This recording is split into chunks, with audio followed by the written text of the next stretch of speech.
Vamos a viajar en el tiempo a uno de los días más decisivos de la historia. Nos plantamos en Jerusalén, en la primavera del año 33. Lo que pasó en esas 24 horas no solo cambió el destino de una ciudad, es que literalmente partió el calendario en dos. Y es que, de verdad, el aire de Jerusalén ese día se sentía distinto. No era solo el olor a incienso del templo o al pan de la Pascua.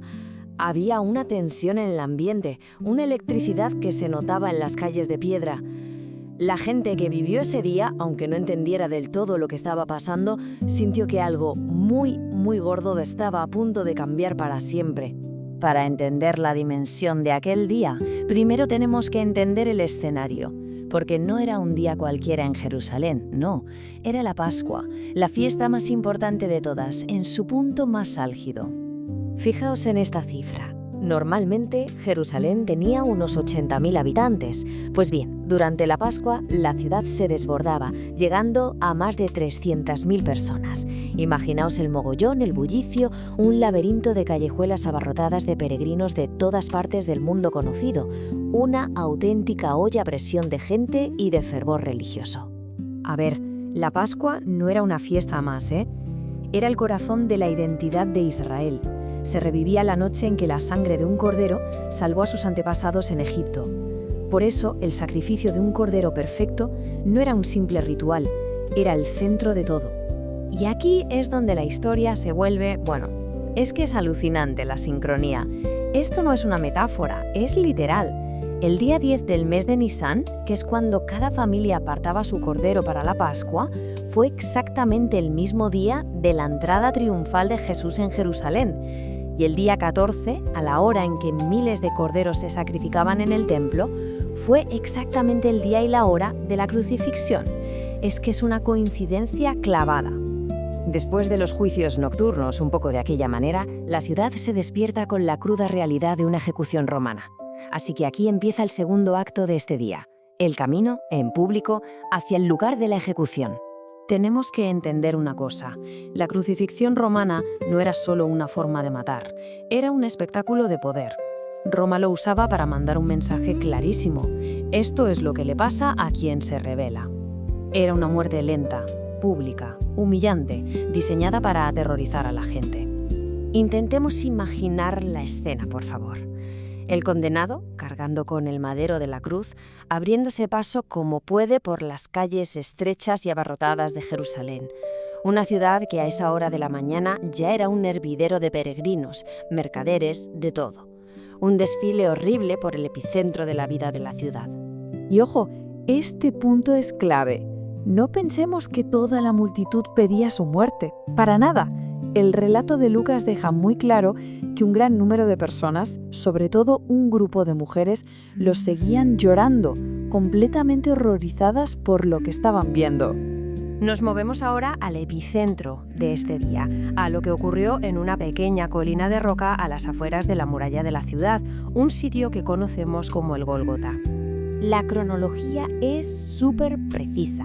A las 9 de la mañana, la hora tercia, empieza la crucifixión. Pero a mediodía, la hora sexta, pasa algo totalmente inexplicable. Una oscuridad, que no era normal, cubre la tierra y dura 3 horas hasta las 3 de la tarde, la hora novena, que es el momento de la muerte. Mientras pasa esto, en Jerusalén se está viviendo una doble escena increíble. Pensemos, a menos de 1 kilómetro, en el templo, miles de sacerdotes sacrifican a los corderos de Pascua mientras los levitas cantan salmos. Y a la vez, en el Gólgota se está llevando a cabo el sacrificio definitivo. La realidad que todos esos corderos solo anunciaban como una sombra. Y entonces pronuncia su última palabra, tetelestai. Y esto no es un grito de derrota, ni mucho menos. En el griego de la época, tetelestai era un término comercial que se ponía en las facturas cuando la deuda estaba saldada. Significaba, literalmente, pagado en su totalidad. Era declarar que la deuda de la humanidad en ese instante quedaba cancelada. Justo en el momento de la muerte es como si la propia creación reaccionara. No fue solo la oscuridad, De repente, el velo enorme que separaba la parte más sagrada del templo se rasgó por la mitad, de arriba a abajo, algo imposible para la mano humana. La tierra tembló, las rocas se partieron, la ciudad entera tuvo que quedarse paralizada. Y quizá el testimonio más impactante de todos no viene de un seguidor, viene del centurión romano, el soldado profesional que estaba a cargo de la ejecución. Un tipo duro, un testigo objetivo que, abrumado por todo lo que acababa de ver, suelta la confesión más potente de todo el relato. Pero el día todavía no ha terminado. Con la puesta de sol empezaba el Sabbat, el día de descanso sagrado, y la ley judía no permitía que un cuerpo se quedara allí colgado. Así que empieza una carrera contrarreloj.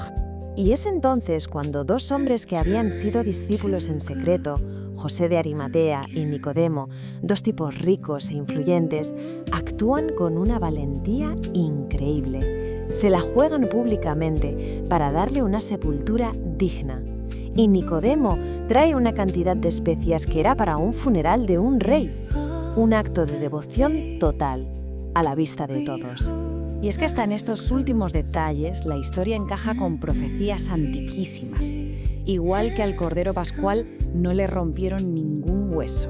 Y tal como había escrito el profeta Isaías 700 años antes, el que murió entre ladrones fue enterrado en la tumba de un hombre rico.